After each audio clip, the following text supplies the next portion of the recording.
Hello అందరికీ, welcome back to my channel heavenly homely. ఈరోజు నేను అందరూ మెచ్చే, అందరికీ నచ్చే సాంబార్ రెసిపీతో మీ ముందున్నాను. పర్ఫెక్ట్ అండ్ టేస్టీ సాంబార్ని ఎలా చేయాలో చూసేద్దామా? ఇంకెందుకు late, without any further delay let's get into the video. ఈ సాంబార్ కోసం మనకు కావాల్సినవి మునక్కాయ, టమాటా, సోరకాయ, క్యారెట్, 2 పచ్చిమిర్చి, 2 రెబ్బల కరివేపాకు, అలాగే ఒక చిన్న గ్లాసుడు పప్పుని మనం ఉడికించుకోవాలి. అండ్ పెద్ద నిమ్మకాయ సైజ్ అంత చింతపండుని నానబెట్టుకోవాలి. ఇప్పుడు గంజిలోకి ఒక 3 టేబుల్ స్పూన్ ఆయిల్ తీసుకొని ఆవాలు, జీలకర్ర, ఆనియన్, మిర్చి, కరివేపాకు వేసుకొని కలుపుకోవాలి. ఇలా ఆనియన్స్ లైట్గా కలర్ మారే వరకు కలుపుకోవాలి.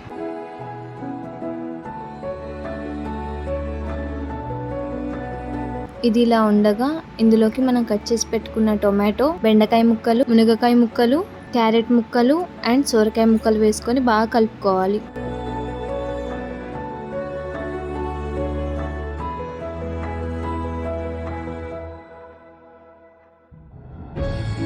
ఇలా ఒకసారి కలుపుకున్నాక ఇందులోకి 1 స్పూన్ పసుపును వేసుకొని మొత్తం కలిసేలా బాగా కలుపుకోవాలి. ఇప్పుడు ఇందులోకి 2 స్పూన్స్ అల్లం వెల్లుల్లి పేస్ట్ వేసుకొని పచ్చివాసన పోయేదాకా బాగా కలుపుకోవాలి. అండ్ కొంచెం మూత పెట్టుకొని మగ్గించుకోవాలి.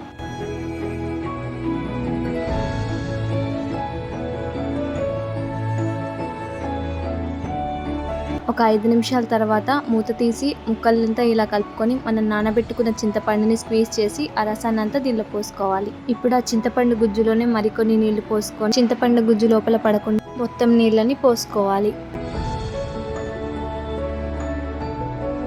ఇక్కడ మనం వేసుకున్న చింతపండు నీళ్లు ముక్కలు బాగా కలిసేలా ఒకసారి మొత్తం కలుపుకొని మనం ముందు ఉడికించి పెట్టుకున్న పప్పుని దీనిలో వేసుకొని మొత్తం కలుపుకోవాలి.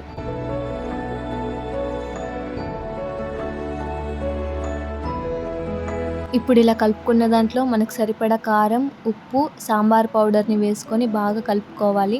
ఇప్పుడు ముక్కలు మెత్తబడి చారు చిక్కబడే వరకు ఇలా ఉడికించుకోవాలి. ఫైనల్గా ఇందులోకి ఇంగువ వేసుకొని కలుపుకుంటే అంతేనండి. నచ్చితే ఇందులో కొద్దిగా బెల్లం కూడా వేసుకోవచ్చు, చాలా బాగుంటుంది అలా కూడా.